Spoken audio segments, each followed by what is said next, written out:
Oui, je vous remercie, Monsieur le Président. Je suis extrêmement honoré d'être là pour présenter le résultat de ce travail, somme toute assez long, je ne dirais pas fastidieux, mais à certains égards compliqué, sur cette importante proposition de la Commission européenne qui marque sans doute une de ces propositions stratégiques de l'agenda du Président de la Commission européenne sur l'Union pour l'énergie. Je voudrais, vous avez rappelé qu'il y avait un certain nombre d'amendements, donc être bref et souligner en quelques mots l'essence de ce texte qui est soumis aujourd'hui au vote de votre Assemblée, Monsieur le Président.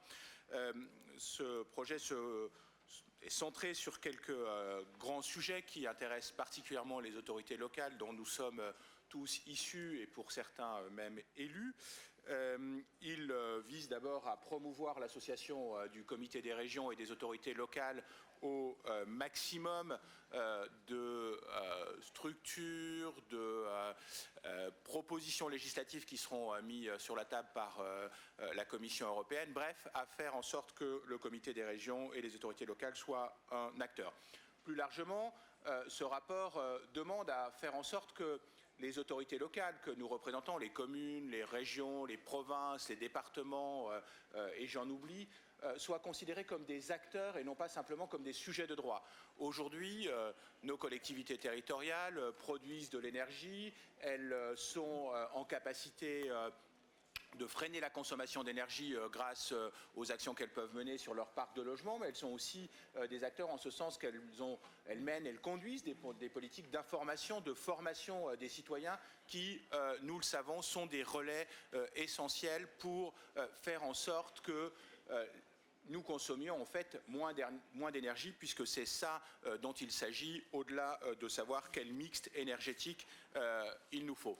Et puis, en troisième lieu, cette proposition porte une attention toute particulière à la question de la régulation. Nous sommes sur un marché compliqué. Je pense que tout à l'heure, le commissaire Cañete nous l'expliquera.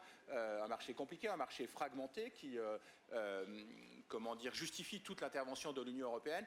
Il faut donc que la régulation soit forte, qu'elle soit menée de manière intelligente, mais qu'elle prenne aussi là en compte les autorités locales.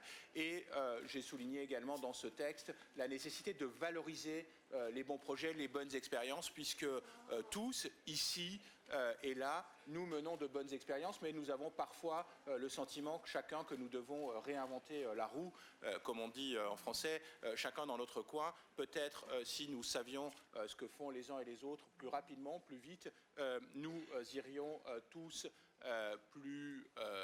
nous serions plus efficaces ensemble. Et puis enfin, je ne peux pas le cacher, je suis élu en Alsace, c'est donc une région transfrontalière, proche d'une frontière. J'ai porté une attention spécifique à la question des frontières, parce que quelquefois, de bons projets pourraient être menés de part et d'autre d'une frontière, mais il faut reconnaître cette frontière, même si elle n'est ni une montagne ni un fleuve, est quelquefois très présente dans nos législations et nous empêche d'être pleinement efficaces. Voilà en quelques mots ce que je voulais dire, non sans à ce stade d'ores et déjà remercier tous mes collègues, remercier l'ensemble de ceux avec lesquels j'ai eu des échanges, quelquefois longs, mais toujours intéressants. Je vois M. Van den Adder, en particulier, nous avons avec lui aussi beaucoup échangé, et je voudrais remercier chacun et chacune pour l'attention qui a été portée à ce travail. Voilà, Monsieur le Président, ce que je voulais dire à ce stade.